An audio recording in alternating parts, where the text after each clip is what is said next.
আমার সেই গল্পটা এখনো শেষ হয়নি। শোনো, পাহাড়টা আগেই বলেছি ভালোবেসেছিল মেঘকে।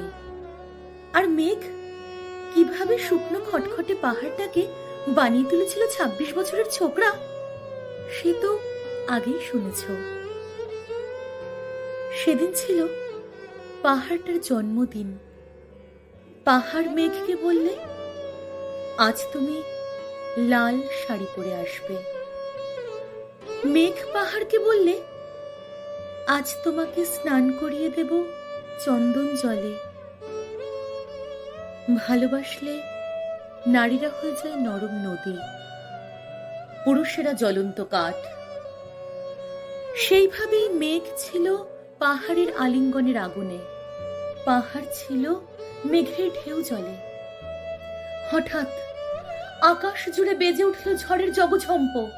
ঝাঁকড়া চুল উড়িয়ে ছিনতাইয়ের ভঙ্গিতে ছুটে এলো এক ঝাঁক হাওয়া। মেঘের আঁচলে টান মেরে বললে, ওঠ চুড়ি, তোর বিয়ে। এখনো শেষ হয়নি গল্পটা। বজ্রের সঙ্গে মেঘের বিয়েটা হয়ে গেল ঠিকই, কিন্তু পাহাড়কে সে কোনোদিনই ভুলতে পারল না।